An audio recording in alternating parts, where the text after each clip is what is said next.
ओम शांति। जब कोई किसी का परिचय देता है तो वो एक्चुअली दूसरे का नहीं, अपना परिचय देता है। ये हमेशा याद रखना है और ये जीवन में हमेशा चेक करना है। जब कोई किसी के बारे में बोलता है तो वो एक्चुअली उनके बारे में नहीं, अपने व्यक्तित्व के बारे में बताता है। तो उससे हम दूसरे को नहीं लेकिन सुनाने वाले को जान जाते हैं, पहचान जाते हैं। क्योंकि जो सुनाएगा वो अपने नज़रिए से सुनाएगा। दूसरे के अंदर विशेषता न भी हो लेकिन देखने वाले के अंदर वो नज़र है जो विशेषता देखेगा तो वो अच्छा अच्छा ही सुनाएगा। और दूसरे के अंदर अगर विशेषता हो लेकिन हमारे अंदर विशेषता देखने की नज़र ना हो तो हम कभी कभी दूसरों के बारे में बहुत कड़वी बातें कह जाते हैं। लेकिन जब भी कोई परिचय सुनाए, एक चीज़ हमेशा याद रखनी है कि वो उनके बारे में नहीं, अपना व्यक्तित्व दर्शा रहे हैं। और उनको सुनने से हम उनको नहीं, जो सुना रहा है उसको पहचान जाते हैं कि वो किस तरह का व्यक्ति है। तो जब बड़े छोटों को आगे करते हैं तो उससे पता चलता है कि बड़ों की अपनी क्या दिखाई देता है। दुनिया में आज जो सबसे बड़ी बीमारी है वो है इनसिक्योरिटी। ये बहुत बड़ी बीमारी है। ये घरों में भी आ जाती है, काम के क्षेत्र पर भी आ जाती है, सेवा के क्षेत्र पर भी आ जाती है। हम सब सेवा के क्षेत्र में है ना।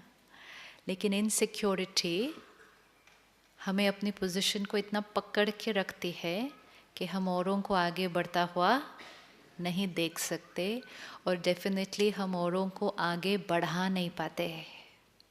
इनफैक्ट कभी कभी हम औरों को जो आगे बढ़ रहे होते हैं वो देखकर हमें, तो आज हमें सीखने को मिलता है कि जितना हम औरों को आगे बढ़ाते हैं उस आगे बढ़ाने में हमारी महानता है। जितना हम औरों को आगे बढ़ाएंगे उतना ऑटोमेटिकली हम आगे बढ़ जाएंगे। लेकिन जितना हम औरों को आगे बढ़ने से रोकेंगे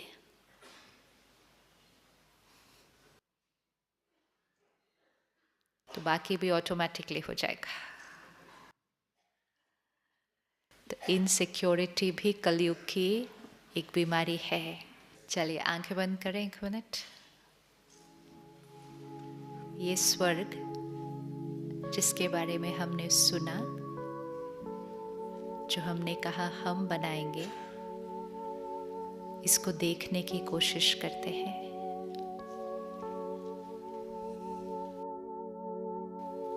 आज का मेरा जीवन जहाँ मैं हूँ, जिस परिवार में, जिन लोगों के साथ, जिस सेवा स्थान पर, जिस कर्म क्षेत्र पर, मुझे उसे स्वर्ग बनाना है।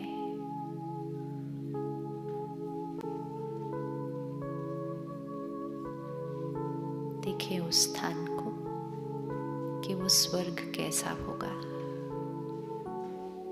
इस स्वर्ग में सिर्फ अपने को देखें। मैं आत्मा सबके साथ कैसे होंगी।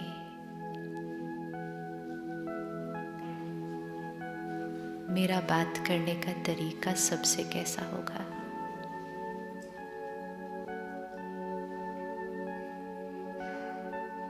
सामने से कोई गलती करेगा, मैं स्वर्ग में हूँ।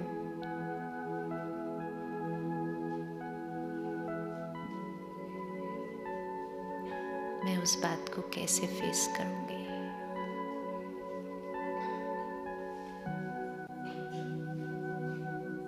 जीवन में चलते चलते अचानक कोई बड़ी बात आ जाएगी। मैं सत्यों की आत्मा हूँ।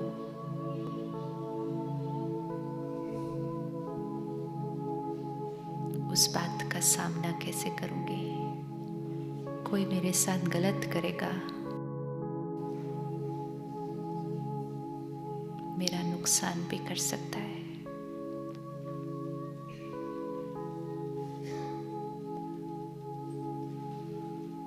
मैं सत्योगी आत्मा हूँ, मैं उनके साथ क्या करूँगी?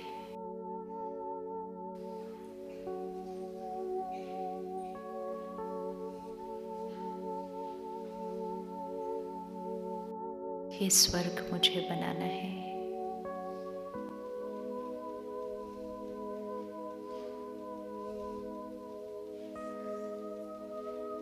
काम मेरे अनुसार नहीं होगा, जैसा मैं चाहूं वैसा नहीं होगा, लेकिन मैं सत्योगी आत्मा हूं।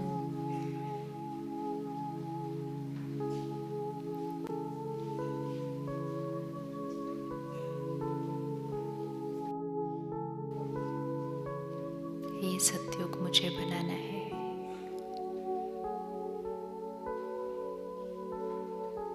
ओम शांति।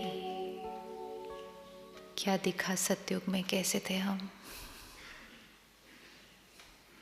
कैसे दिखा अपने आप को? कैसे थे? एनीबडी? सत्युग में कैसे थे हम? हाँ जी,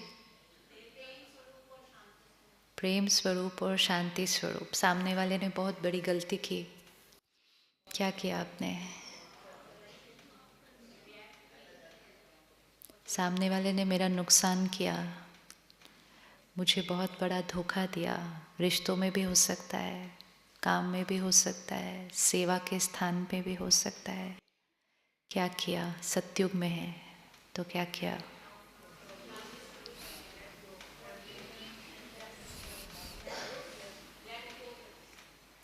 लेट को कर दिया? हो गया लेट को? लेट को हो गया? लेट को हो गया? ये पकड़ा हुआ है। एक है इस सृष्टि पर सत्युग आएगा। जब इस सृष्टि पर सत्युग आएगा तो जीवन बहुत इजी है, क्योंकि सभी सत्युग में है। जब इस सृष्टि पर सत्युग आ गया तब तो सभी सत्युग में है। लेकिन अभी जो फेज चल रहा है वो है सत्युग लाने का। राइट? कलयुग कैसे आया? कलयुग कैसे बना? किसी एक ने गुस्सा किया होगा। पहली बार एक नहीं किया होगा, सिर्फ सारे इकट्ठे नहीं करते कभी भी। किसी एक ने किया होगा, उसका काम हो गया होगा। तो सामने से हमने खड़े होकर देखा, बोले वाह ऐसे काम होता है। तो हमने कहा नेक्स्ट टाइम मैं भी ऐसा वाला ट्राई करूँगा। तो नेक्स्ट टाइम एक किसी और ने किया, तीसरे टाइम किसी और ने किया, फिर एक बार हमारा हुआ तो हमने एक और बार किया, 2 बार हमारा काम हो गया, तीसरी बार हमने फिर किया। करते करते करते धीरे धीरे वो पहले मेरा संस्कार, फिर वो औरों का संस्कार, और फिर वो मेजॉरिटी सबका संस्कार जब बना तब वो कलयुग बना। जब किसी एक ने किया होगा तब वो कलयुग नहीं थी दुनिया, तब वो दुनिया कलयुग नहीं थी। तब क्या था? मेजॉरिटी लोग शांत होंगे, उसमें से किसी एक ने गुस्सा किया होगा। ऐसे ही स्टार्ट होगा ना कोई भी चीज़, कि मेजॉरिटी शांत होंगे, उसमें एक ने गुस्सा किया होगा, उसको देख दूसरे ने किया, फिर एक ने झूठ बोला, फिर एक ने रिश्वत ली, सब एक एक ने शुरू किया होगा किसी ने। लेकिन तब बाकी सब नहीं कर रहे थे वो, तो वो एक शिफ्ट था। एक ने किया, 5 ने किया, 10 ने किया, लाख ने किया, सृष्टि ने कर दिया, तो कलयुग बन गया। अब कलयुग से सत्युग बनना है। ये कैसे बनेगा? अब क्या होगा? पहले क्या था? सारे शांत थे, एक ने गुस्सा किया। अभी क्या होगा? अभी क्या होगा? सारे परेशान हो गए, एक स्ट्रांग रहेगा। पहले क्या था? सब सच बोल रहे थे, एक ने झूठ बोला होगा। अभी क्या होगा? मेजॉरिटी झूठ बोल रहे होंगे, एक सच बोलेगा। पहले क्या था? सब ईमानदार थे, एक ने रिश्वत ली होगी। अब क्या होगा, मेजॉरिटी ले रहे होंगे तो एक को स्ट्रांग रहना पड़ेगा। अब अपने आप से पूछना है, क्या मैं वो एक हूँ? क्या हुआ? क्या मैं वो एक हूँ?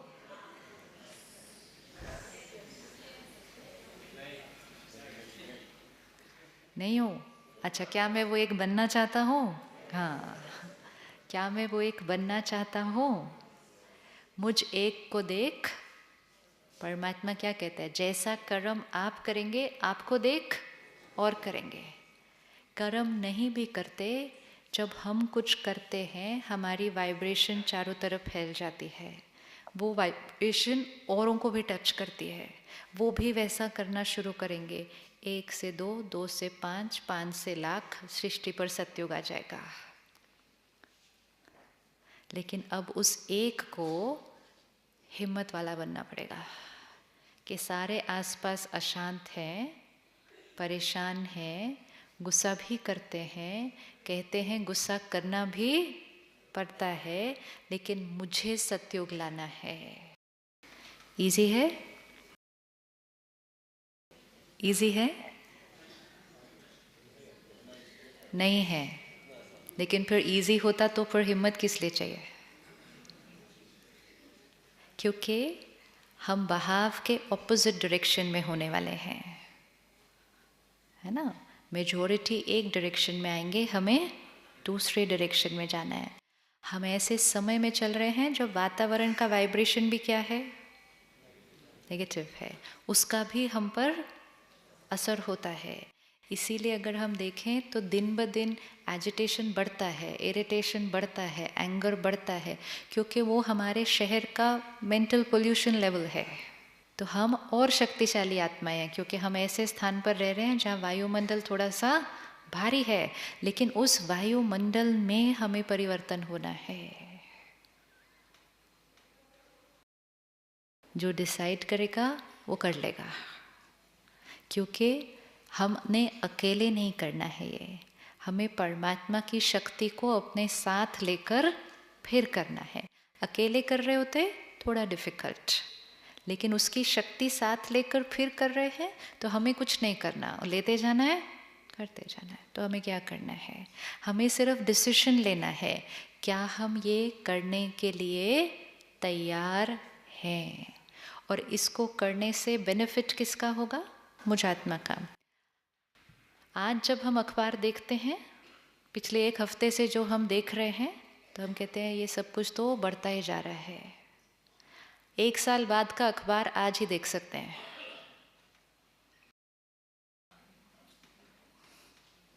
क्या लगता है कैसा होगा 1 साल बाद का अखबार? इससे भी ज़्यादा। हाँ, वो 1 साल बाद आज जो हो रहा है ना, बहुत छोटा लगेगा कि वो तो कुछ भी नहीं था, अब जो हो रहा है वो, उसके 5 साल बाद। और कलयुग अभी अपनी पीक पर आ रहा है, पीक भी जब खत्म होने वाली है तो एकदम, तो वातावरण जो हमारे सृष्टि का है, देश का है, लेकिन उसमें भी जो हमारे शहर का है वो थोड़ा सा भारी है, आने वाले समय में और भारी हो सकता है। लेकिन उसमें रहते हुए हमें अपने को बचाना है, फिर हम अपने परिवार को बचाएंगे, फिर हम अपने काम के क्षेत्र पे लोगों को बचाएंगे, और ये करते करते हमारे शहर का और सृष्टि का वातावरण बदल जाएगा। We will become instrument of change। एक जना भी जो चेंज लाता है ना, किसी एक ने गुस्सा किया होगा तब आज हम सब गुस्सा करते हैं। डिवोर्स किसी एक ने किया होगा ना पहली बार, कहीं कितने साल पहले हुआ होगा, कोई ज़्यादा पुरानी बात नहीं है। 50 साल पहले तक भी अगर शादी करके भेजा बेटी को तो उसको यही पता था कि उसको वहीं रहना है। 20 साल पहले भी यही पता था, अब नहीं पता होता, अब उसको पता होता है कि प्रॉब्लम आ गई तो वापस आ जाना। 20 साल पहले तक ये नहीं ऑप्शन था, क्या था, वहाँ गए वहीं रहना। तो किसी एक ने किया, 5 ने किया, 10 ने किया, नॉर्मल हो गया। नॉर्मल हो गया। तो जैसे ही वो नॉर्मल हो गया, उसके करने की संख्या क्या होती गई? बढ़ती गई। अगर वो चीज़ नेगेटिव में अप्लाइड है तो वही चीज़ पॉजिटिव में भी एप्लीकेबल है। कोई एक करेगा, लोग हैरानी से देखेंगे आपकी तरफ, उसने आपको इतना बड़ा धोखा दिया, आपने माफ़ कर दिया, बड़े अजीब हो आप। तब कहना हाँ जी मैं अजीब ही हूँ। लोग अजीब कहेंगे आके अभी, लेकिन इस अजीब की फेज़ को हमें क्या करना है? क्रॉस करना है। क्योंकि हमें पता है कि जो हम कर रहे हैं वो हमारे लिए सही है। तो वो अपने आप से पूछना है, क्या हमें वो बनना है या जैसा चल रहा है वैसा ही ठीक है? घर में सबके साथ, काम की जगह पर सब कुछ हो रहा होगा, क्या मुझे वो स्पेशल वाली आत्मा बनना है जो सत्युगी संस्कारों को इस सृष्टि पर फिर से लेकर आएगी? क्या मुझे वो आत्मा बनना है? सत्युगी संस्कार हर आत्मा के अंदर ऑलरेडी रिकॉर्डेड है। सुबह हुई, दोपहर हुई, थोड़ी देर बाद शाम होगी, रात होगी, रात के बाद फिर सुबह होगी। इसी तरह इस सृष्टि पर सतयुग था, फिर त्रेता युग आया, फिर द्वापर युग आया, फिर कलयुग आया। अभी हम कहते हैं घोर कलयुग। तो घोर कलयुग के बाद क्या आएगा? घोर कलयुग के बाद क्या आएगा? उसके बाद तो कोई और युग नहीं है, साइकिल क्या हो जाता है? रिपीट। तो घोर कलयुग के बाद फिर सतयुग आएगा। तो आत्माएं सतयुग में थी, कलयुग तक पहुंचते पहुंचते क्या हो गई? थक गई, मैली भी हो गई, गंदी भी हो गई। लेकिन वही आत्मा अब क्या करेगी? क्लीन होगी, फ्रेश होगी, चार्ज होगी, और वही आत्मा क्या बन जाएगी? सुबह के लिए फिर से तैयार हो जाएगी। तो सतयुग में जो आत्माएं थी वो अभी कहाँ होंगी? यहीं पर होंगी, बोलो। जो कलयुग में थी वो अभी कहाँ पर है? यहीं पर है। तो अपने आप से कहना है, मुझ आत्मा के पास सतयुग वाले संस्कार ऑलरेडी थे। अगर हम अभी सुबह फ्रेश हैं, रात को थक के मैले हो जाएं, और रात को हमें कोई कहे बस थोड़ी देर में आप एकदम फ्रेश हो जाएंगे फिर से, अगर किसी ने सुबह से रात तक की जर्नी देखी नहीं होगी, वो रात को बिलीव नहीं करेगा कि वो थोड़ी देर में फ्रेश हो सकता है। वो कहेगा मैं बिल्कुल थक चुका हूँ। तो कोई कहेगा कुछ नहीं, अभी थोड़ी देर में आप देखना आप कैसे हो जाओगे। आप बोलते हो क्या बात करते हो, ऐसे कैसे हो जाओगे? मैं तो बिल्कुल थक चुका हूँ। क्योंकि हमने वो साइकिल नहीं देखा। लेकिन जिसने वो साइकिल देखा है उसको पता है कि रोज़ फ्रेश, रोज़ थकना, रोज़ थकने के बाद फिर फ्रेश, फिर थकना, तो पूरा साइकिल है। तो परमात्मा आके हमें कहते हैं कि एक समय था आप बिल्कुल फ्रेश थे, प्योर थे, डिवाइन थे, इतने डिवाइन थे कि आज भी वो डिवाइन चित्रों की मंदिरों में पूजा हो रही है। वो जो देवी देवता थे जिनकी हम पूजा कर रहे हैं, वो आज कहाँ हैं?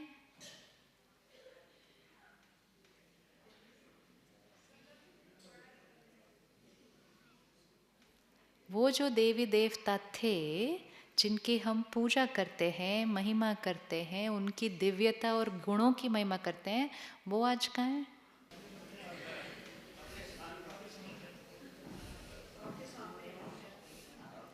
अंदर नहीं, अंदर किधर? अंदर किधर? वो जो सतयुग में आत्माएं थी वो कलयुग में कहाँ है? यहीं पे है। तो सतयुग में तो देवता थे, तो वो कलयुग में कहाँ है? कौन सी कुर्सी पे बैठे हैं? तो हम कौन हैं? हम कौन हैं? हम वो देवी देवता हैं जो थक गए, जो सुबह चार्ज थे, पावरफुल थे, रात तक आते आते क्या हो गया? थक गए। सिर्फ हुआ क्या, ये साइकिल थोड़ा लंबा था, तो अब जब हम थके हुए हैं और परमात्मा कहता है अभी थोड़ी देर में आप ऐसे देवता बन जाओगे, हम कहते हैं ऐसे थोड़ी हो सकता है, ऐसे कैसे हो जाएगा? क्योंकि हमने वो साइकिल देखा नहीं है, लेकिन उसने वो साइकिल देखा है, तो वो कहता है अभी देखना, थोड़ी टाइम में आप क्या बन जाओगे। तो हम बिलीव नहीं कर सकते उस बात को, क्योंकि हम अपने आप को उससे बहुत दूर देखते हैं कि कहाँ वो, कहाँ हम, कहाँ चार्ज्ड बैटरी, कहाँ बिल्कुल डिस्चार्ज्ड बैटरी। अब डिस्चार्ज्ड बैटरी को कहो बस 1 घंटा तुमको सॉकेट से लगाऊंगा, अभी तुम फुल्ली चार्ज हो जाओगे, वो कहेगा ऐसे कैसे हो सकता है, लेकिन ऐसा होता है, ऐसा होता है। और ऐसा ही हमारे साथ होना है। तो वो देवताई संस्कार जो मुझ आत्मा पर रिकॉर्डेड थे, वो अभी भी रिकॉर्डेड है। सिर्फ धीरे धीरे क्या हो गया, कुछ और गाने भी रिकॉर्ड होने लग गए। अब क्या हुआ, थोड़े टाइम के बाद जो वो देवता वाले गाने थे वो सारे साइड पे पड़े हैं, और जो दूसरे वाले गाने हैं वो ज़्यादा सारा दिन बजते रहते हैं। कई बार होता है ना, सीडी पे कुछ गाने ऐसे ही पड़े रह जाते हैं, उनको सुनते ही नहीं इतने दिन, और 5-6 गाने सिलेक्ट करके रोज़ उनको ही प्ले करते जाते हैं। तो आजकल हमारे 5-6 गाने कौन से चल रहे हैं, कौन से वाले चलते रहते हैं? कोई भी बात हुई चिढ़ गए, कोई भी बात हुई गुस्सा, गैप ही नहीं दिया कोई और गाना सुनने का, क्योंकि वो 5-6 गाने क्या चल दिए, ऑटोमेटिक मोड में चले गए हैं। लेकिन वो सारे गाने वही हैं। अब हमें सिर्फ चूज करना है कि बात आएगी, मुझे ये वाला नहीं, दूसरा वाला संस्कार यूज करना है, नया क्रिएट नहीं करना। मुझे शांति का संस्कार बनाना नहीं है, वो संस्कार मेरे ऊपर ऑलरेडी रिकॉर्डेड है। सत्यनारायण की हम कथा करते हैं, उसमें हम कहते हैं नर ऐसी करनी करे जो नर से नारायण, नारी से लक्ष्मी बने। किस किसने सुनी ये कथा, सुनी कथा? उसमें ये लाइन है, नर ऐसी करनी करे नर से नारायण। तो कौन सी करनी करे, और नर कौन और नारायण कौन? नर कुछ करेगा जो नारायण बन जाएगा, नारी कुछ करेगी जो लक्ष्मी बनेगी। नर और नारी कौन सा युग, नर और नारी कौन सा युग, कलयुग। लक्ष्मी नारायण कौन सा युग, सतयुग। कथा में क्लियर है, नर और नारी कुछ करेंगे जिससे वो लक्ष्मी और नारायण बनेंगे। कथा सुनी, सोचा नहीं एक्चुअली बनना है। कथा सुनी, कितनी बार सुनी, और सिर्फ बोलते गए, नर ऐसी करनी करे नारायण बने, नारी ऐसी करे लक्ष्मी। कभी नहीं सोचा कि कब बनना है, कैसे बनना है, और मुझे वो बनना है। तो अब अपने आप से पूछना है, क्या मैं लक्ष्मी नारायण बनने के लिए तैयार हूँ?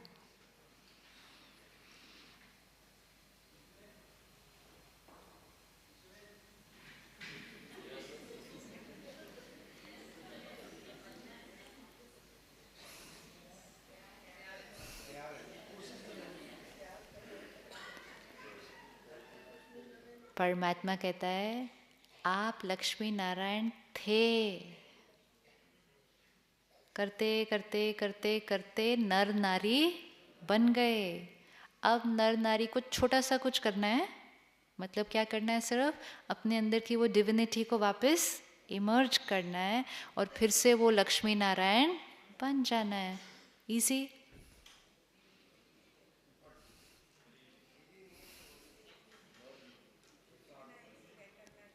कहना इजी है, करना इजी नहीं। करके देख लेते हैं। जब हम माइंड को बार बार कहते हैं ना डिफ़िकल्ट डिफ़िकल्ट डिफ़िकल्ट, तो माइंड ट्राई भी नहीं करता, क्योंकि माइंड को हमने पहले ही क्या कह दिया, डिफ़िकल्ट डिफ़िकल्ट। परमात्मा ने कहा आप थे, आपके अंदर अभी भी वो संस्कार है, आपको उस संस्कार को सिर्फ क्या करना है, इमर्ज करना है। अब विजुअलाइज करते हैं कि मैं देवात्मा, डिवाइन आत्मा, घर को संभाल रही हूँ, ऑफिस भी जा रहे हो, काम भी कर रहे हैं, लेकिन मैं देव आत्मा हूँ। तो मेरा व्यवहार, सोच, बोल बाकी सबसे थोड़ा डिफरेंट होगा। डिफरेंट होगा, डिफरेंस दिखाई देता, डिफरेंस दिखाई दे रहा है। बच्चों से बात करने का तरीका, देव आत्मा को मंदिरों में हमेशा कैसे दिखाते हैं? हमेशा कैसे दिखाते हैं? Smiling face. हाथ हमेशा कैसे होता है? तो आज से ये दो चीज़ें लेकर जानी है, स्माइलिंग फेस और हाथ हमेशा कैसे? ऐसे। अब वो ऐसे वाला हाथ ऐसे नहीं है, ये क्या कर रहा है हाथ? ये हाथ क्या कर रहा है कि जो आएगा सामने, आज वो मूर्ति क्या कर रही है, सामने जो आ रहा है, अपनी जो गलतियां सुना रहा है, अपने जो पाप सुना रहा है, अपने जो विकार दिखा रहा है, देवी देवता की मूर्ति क्या कर रही है? स्माइल कर रही है, मतलब प्यार दे रही है। और क्या दे रही है? आशीर्वाद दे रही है। ये कलयुग में प्रैक्टिकली अब होना है कि हमारे आसपास सारे जो आएंगे वो अपने संस्कारों से, अपने कर्मों से हमें बहुत कुछ दिखाएंगे। एक होता है मंदिर में लाइन में खड़े होकर दिखाना, और एक आता है प्रैक्टिकल जीवन में अपने कर्मों से दिखाना कि ये मेरे अंदर के संस्कार हैं। लेकिन जब हमें वो संस्कार दिखेंगे तो हमें कैसा रहना है? हमें कैसा रहना है? हम देवात्मा हैं तो हमें कैसा रहना है? Smiling face. स्माइलिंग फेस मतलब इधर से स्माइल नहीं करना हर टाइम। स्माइलिंग फेस मतलब परिस्थिति का हमारी स्थिति पर इफेक्ट नहीं होगा, हम स्टेबल हैं। मतलब हमारी स्थिति, हमारी खुशी हिलेगी नहीं। Smiling face. और हाथ आशीर्वाद, मतलब सामने वाला कुछ भी करे, कैसा भी कर्म करे, कोई भी अपना संस्कार सामने लेकर आए, हमारे चित्त से उसके प्रति एक भी इम्प्योर थॉट नहीं क्रिएट हो। तो मतलब हमारे से नेचुरली क्या रेडिएट हो रहा है? फिर दुआएं और आशीर्वाद जारी हैं। क्यों दुआएं और आशीर्वाद जाएंगी? क्योंकि हमें पता है कि मौसम कौन सा चल रहा है। मौसम कौन सा चल रहा है? कलयुग। कलयुग में आत्माएं कैसी हो गई हैं? थोड़ी सी वीक। जब थोड़ी सी वीक आत्माएं होंगी हैं तो संस्कार कौन से सामने आएंगे? ऐसे वाले ही आएंगे। तो क्वेश्चन मार्क नहीं। परमात्मा कहते हैं फर्स्ट चीज, किसी को भी देखते हुए, किसी भी संस्कार और परिस्थिति को देखते हुए फर्स्ट अटेंशन, क्वेश्चन नहीं उठाना, ये क्यों, ये ऐसा क्यों, ये ऐसा कैसे, ऐसा भी होता है क्या, ऐसा भी कोई कर सकता है क्या, ये क्वेश्चन। क्योंकि ये क्वेश्चन उठाते ही मन क्या हो जाएगा? हमें आंसर पता है तो क्वेश्चन क्यों? आंसर क्या है? आंसर क्या है? कलयुग है, आत्मा थोड़ी सी कमज़ोर है। ये आत्मा कोई भी हो सकती है, मेरा बच्चा हो सकती है, मेरे भाई बहन हो सकते हैं, रिश्तेदार हो सकते हैं, दोस्त हो सकते हैं, ऑफिस, एनीबडी, एनीबडी। आज नज़दीक वालों से ही बहुत कुछ दिखाई देता है, तो फिर माइंड कहता है भाई होकर ऐसा किया। भाई है लेकिन आत्मा भी तो है, आत्मा है और इतनी यात्रा में बहुत कुछ करके आई है, तो कलयुग में आते आते वो आत्मा थोड़ी सी वीक है। तो भाई होकर भी कुछ ऐसा कर सकते या नहीं कर सकते? बेटा होकर भी आत्मा है तो वो कुछ ऐसा कर सकते या नहीं कर सकती जो हमें सही नहीं लगेगा? कर सकती है। तो हमेशा याद रखना है, बाबा कहता है हमेशा याद रखना समय कौन सा चल रहा है, समय कौन सा चल रहा है। कलयुग में औरों से सतयुग नहीं एक्सपेक्ट करना है। तो फर्स्ट चीज, कुछ भी देखते हुए क्वेश्चन मार्क नहीं, क्योंकि जब हर क्वेश्चन का आंसर पता है तो क्वेश्चन नहीं, ये ऐसा क्यों, ये ऐसा कैसे, क्वेश्चंस में जाने से मन और चित्त क्या होने लग जाता है? जो एनर्जी हमें बात को सॉल्व करने के लिए चाहिए वो एनर्जी हमारे क्वेश्चंस क्रिएट करने में ही चली जाती है। किस किस के पास जीवन में कोई ऐसी इस टाइम परिस्थिति है या कोई आत्मा सामने है जिसके प्रति क्वेश्चन चलता है कि ये ऐसा क्यों है? किसी के पास? सभी के पास नहीं, अपनी अपनी बात करते हैं। है किसी के पास क्वेश्चन मार्क चल रहा है? उसको आंसर दीजिए, ये ऐसा क्यों? क्योंकि आत्मा इतनी लंबी यात्रा पर चलते चलते चलते चलते आत्मा थोड़ी सी क्या हो गई है? वीक आत्मा बीमार पड़ सकती है। तो हम बीमारी को देखकर ये नहीं कहते कि ये ऐसा क्यों, हम ये कहते हैं कि इस बीमारी के लिए हम इनकी क्या हेल्प कर सकते हैं। तो फर्स्ट क्वेश्चन मार्क नहीं। सेकंड बाबा कहता है हर सीन में कहो जो हो रहा है वो मेरे लिए अच्छा हो रहा है, जो हो रहा है वो मेरे लिए अच्छा हो रहा है। अगर सामने से कोई गलत भी व्यवहार करता है और हम सहन कर लेते हैं, रिएक्ट नहीं करते, तो वो मेरे लिए अच्छा हो जाता है ना। सोल पावर बढ़ जाती है, सोल पावर बढ़ जाती है। कार्मिक अकाउंट उनके साथ मेरा क्या हो जाता है? सेटल हो जाता है, तो मेरे लिए अच्छा हो रहा है। जब हम कहते हैं ये ऐसा क्यों हुआ, ऐसा क्यों हुआ, ऐसा हुआ, तो मन की स्थिति क्या होने लगती है? डाउन। जैसे ही हमने कहा जो हो रहा है वो मेरे लिए अच्छा हो रहा है, तो मन की स्थिति क्या होने लगेगी? अप। थर्ड स्टेप, सामने गलत दिखेगा, तो बाबा कहता है वो दिखेगा, समझ में भी आ जाएगा कि वो गलत है, लेकिन उसको वहां तक ही रखना, उसको अपने चित्त पर उसकी बुराई को नहीं रखना। कैसे करेंगे? सामने कुछ दिखेगा, दिख रहा है ये रॉन्ग है, लेकिन उसको वहां तक रखना है, उसको अपने चित्त पर नहीं रख लेना। कैसे करेंगे? ये फ्लावर है, सपोज मुझे दिख रहा है ये गलत है, फूल भी गलत है, पड़ा हुआ भी गलत है, ठीक है। एक, अगर हम उसको कुछ ठीक कर सकते हैं तो फिर जल्दी से पहले तो ठीक कर दें।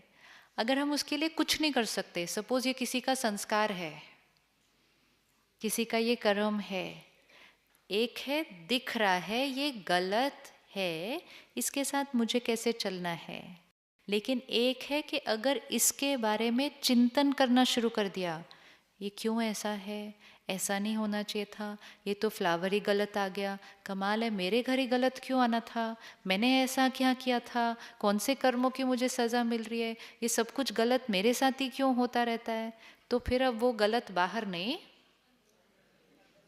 पहले वो गलत सिर्फ बाहर था, अब वो गलत बाहर नहीं, अब वो कहाँ का हिस्सा बन गया?